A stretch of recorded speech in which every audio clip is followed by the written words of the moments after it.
Hello, I am Jon Mathieu, the Community Engagement Editor here at the Christian Century, and I am joined by Elizabeth Felicetti, who recently wrote a book review for us, and we're just going to take a few minutes and chat about the book. So first of all, Elizabeth, tell us a little bit about yourself.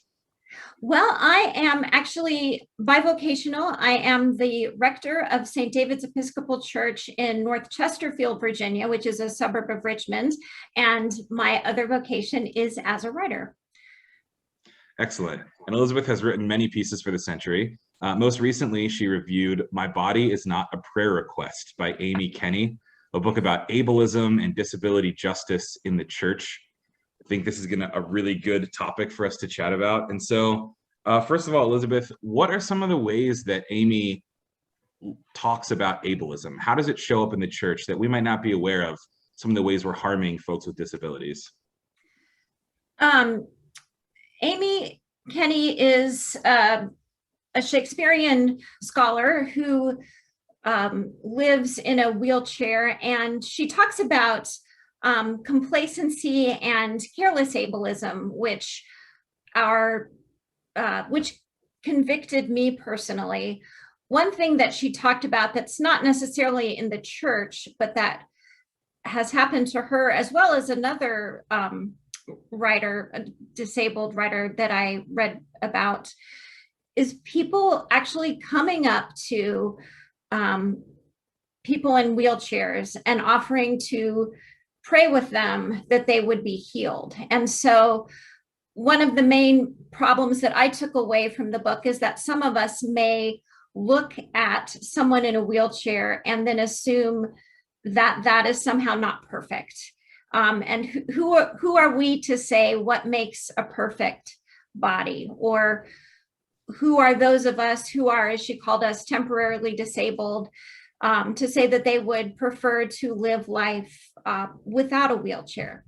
One of the statistics that shocked me, but that I also recognize myself in, is that I think it was something like 65 or 67% of people feel uncomfortable simply talking to someone who is in a wheelchair. And I found that shocking. But then, much of the book made me uncomfortable. So I realized, I mean, not that I would doubt her statistic, but I realized, yes, that's true for me as well. Yeah, that is a pretty convicting statistic. And I'm sure the book is convicting in general. Yes. Does it also, though, provide some sense of progress or hope? I mean, are there some steps that Amy Kenny recommends that we might take as churches to move in the right direction?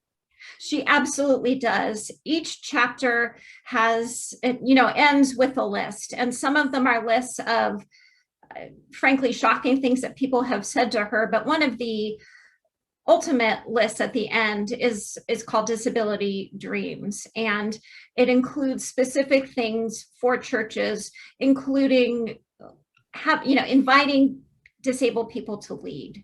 And if I could, may I just share a personal example from my church? I've been happy that our church has chairs. So, I tended to stop there. I think when I first got there 10 years ago, thinking, all right, we've got this all figured out. One of the women in my church recently said to me, there's a stoop, which is a container for holy water that's inside the doors, and it was out of her reach. And so her husband, and I had never seen this happen, but her husband would have to get the holy water and then put it on her, and she wanted to be able to reach it herself.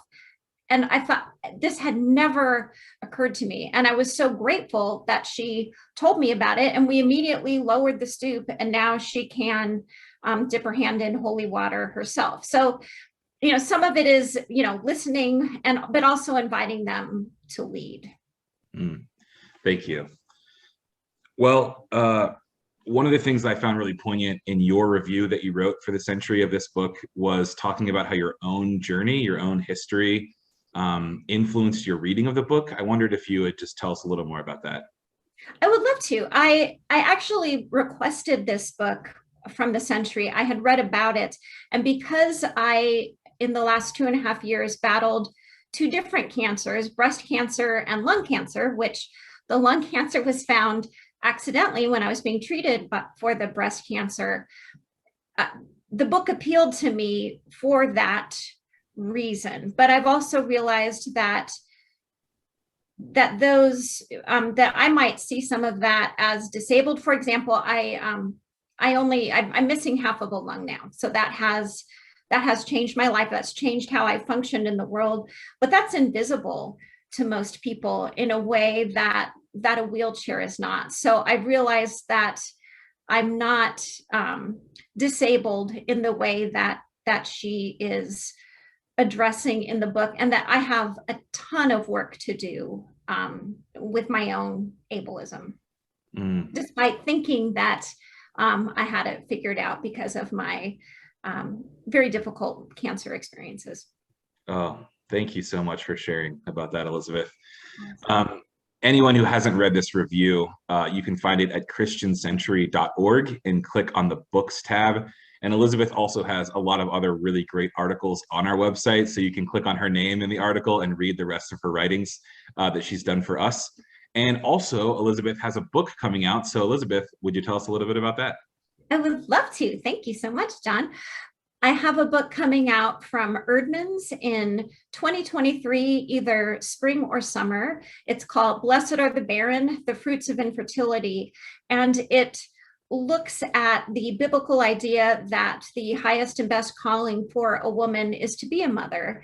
And the book shows through examples of women in many different areas, showing that women can be very faithful Christians as well as fruitful, even if they do not have children. I do not have children, so it's very personal to me. Yeah. So you may have said this, but when does it come out and where can people get it?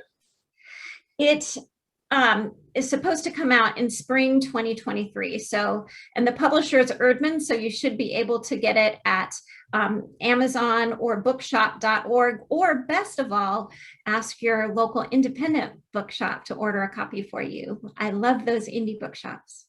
Excellent. Well, thank you, Elizabeth, for taking some time to chat with us. And thank you so much for this. This is really fun, Jon. Thank you very much. You're welcome. All right. Thanks a lot.